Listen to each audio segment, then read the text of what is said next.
En couverture de Télé Loisirs à paraître le lundi 30 mai, Evelyne Delia se confie sur son parcours sur TF1 et révèle ce rendez-vous ultra populaire qu'elle aurait souhaité animer. On l'a connue jeune speakerine. À la fin des années 1960, Evelyne Delia ajoutait son nom à la liste des présentatrices de l'ORTF. Elle ne se doutait pas qu'elle serait toujours à l'antenne 50 ans plus tard. Du lundi au jeudi, elle présente les bulletins météo de la Une avec le même enthousiasme qu'à ses débuts et, preuve d'une grande humilité, s'étonne encore que les gens la reconnaissent dans la rue. Malgré le changement climatique, la présentatrice, qui nous attend dans son bureau au 13e, situé au premier étage de la tour TF1, ne perd pas foi en l'avenir qu'elle imagine même meilleur grâce aux jeunes générations. Ces confidences sont au cœur d'un entretien qu'elle nous a accordé, à retrouver dans Télé Loisirs dès ce lundi 30 mai. Evelyne Delia se confie sur sa longévité à TF1, plus de 50 ans de carrière, ça m'impressionne moi-même. Télé Loisirs, vous occupez votre poste depuis plus de 30 ans. Une part de routine existe-t-elle dans votre quotidien? Evelyne Delia, ce n'est jamais la routine. On a l'impression que c'est toujours un peu la même chose mais pas du tout. Ma journée commence vers 9h30. J'ai le journal de Marie-Sophie Lacaro en direct. Je prépare aussi les cartes pour les météos de LCI et on reçoit parfois des mises à jour de Météo France. On dit que le CDI le plus ancien de TF1, c'est vous. Je ne suis très fier.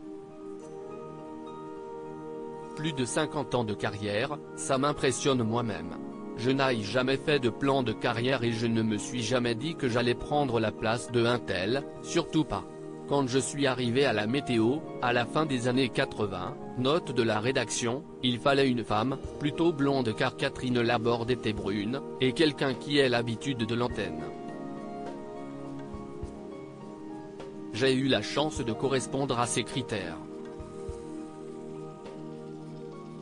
Il y a une part de chance dans ma carrière.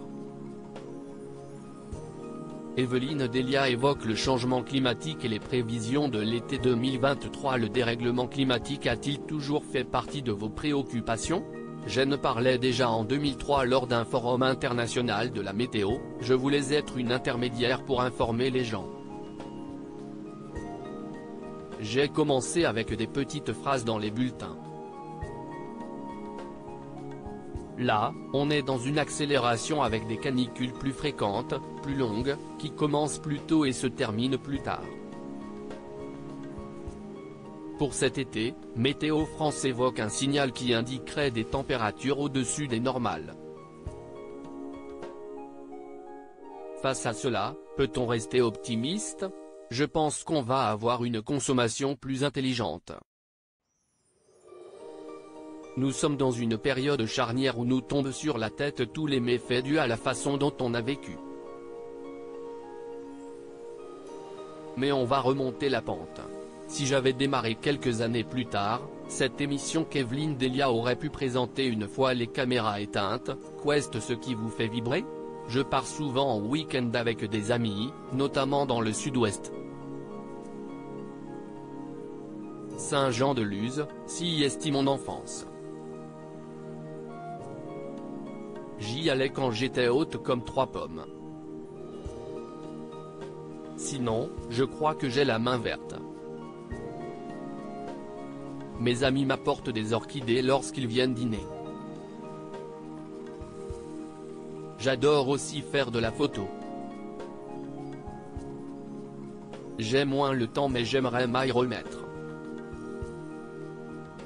Vous venez de fêter vos 75 ans. Est-ce un cap particulier? Ce n'est pas du tout un cap. 75 ans? Je me dis que c'est bizarre. je n'ai pas l'impression de les avoir. Je travaille avec des jeunes, on discute de leurs copines, si est amusant. Elle rit, j'ai la chance d'être comme ça. Je ne fais pas de sport tous les jours. J'ai une bonne nature en héritage parce que ma maman était un peu pareille. Auriez-vous pu vous tourner vers une autre voie que la météo? À l'époque, le journalisme était quelque chose qui me passionnait. Je me dis que si j'avais démarré quelques années plus tard, j'aurais pu présenter les journaux. Je m'intéresse beaucoup à l'actualité, à la politique. Ça n'aurait peut-être pas marché. Mais finalement, je suis derrière la table du 20h quand je fais des plateaux dans les journaux. L'intégralité de l'interview est à retrouver dans Télé Loisirs, numéro 1944, en kiosque ce mardi 30 mai 2023. Télé Loisirs, numéro 1944, en kiosque ce lundi 30 mai 2023. Télé Loisirs à lire aussi. Tournage, fond vert. Découvrez les coulisses de la météo d'Evelyne Delia sur TF1.